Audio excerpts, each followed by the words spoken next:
नमस्कार मंडळी, कसे आहात सर्व? तर आज आपण पाहणार आहोत मसाला पाव. थोड्या वेगळ्या पद्धतीने हा मसाला पाव करणार आहे. तुम्हाला खूपच आवडेल. चला तर वेळ न घालवता रेसिपीला सुरुवात करूया.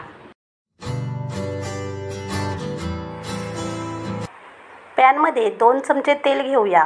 तेल गरम झाल्यानंतर 4 मोठे कांदे एकदम बारीक कट करून व्यवस्थित 4 ते 5 मिनिटं परतून घेऊया. 1 चमचा आलं लसूण पेस्ट. आलं लसूण पेस्ट 2 ते 3 मिनिटं व्यवस्थित तेलामध्ये मिक्स करून घेऊया आणि कांद्यामध्ये परतून घेऊया. आता 2 टोमॅटो मीडियम साईजचे घ्यायचे आहेत. मोठे घेतलं तर एकदम तरी हरकत नाही. आणि एकदाच इथे मीठ मी ॲड केलेलं आहे. परत आपण टेस्ट बघून मीठ ॲड करू शकतो. टोमॅटो इथे मस्त असं नरम झालेला आहे. पाव चमचा हळद, धना जिरा पावडर अर्धा चमचा, लाल मिरची पावडर, होममेड मसाला अर्धा चमचा, 1 चमचा घेतलात तरी चालेल. तिखट तुमच्या आवडीनुसार घ्या. मॅगी मसाला अर्धा चमचा. मॅगी मसाला ऑप्शनल आहे, आवडत असेल तर घालू शकता. मॅगी मसाल्यामुळे खूप टेस्ट भारी लागते. 2 सिमला मिरची एकदम बारीक कट करून इथे ॲड केलेली आहे. 3 ते 4 चमचे छोटे फक्त पाणी ॲड करायचं आहे आणि वाफेवर आपल्याला शिजवून घ्यायचं आहे. ताटामध्ये पाणी ठेवूया.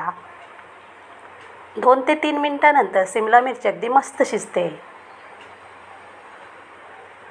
आता ह्यामध्ये बॉईल केलेली मटार घालायचे 1 कप. मटार घातल्यामुळे टेस्ट खूप भारी लागते. आता आपण ही मटार सर्व स्मॅश करून घेऊया स्मॅशरने.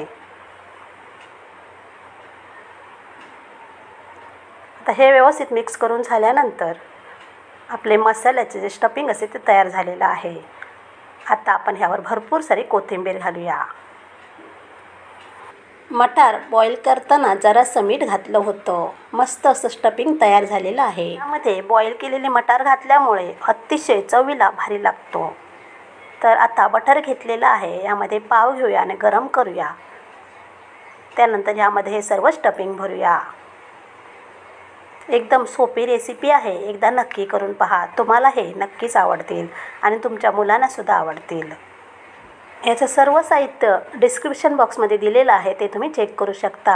आणि ही रेसिपी तुम्हाला नक्कीच आवडणार. आवडल्यास लाईक करा, इतर नातेवाईकांना शेअर करा.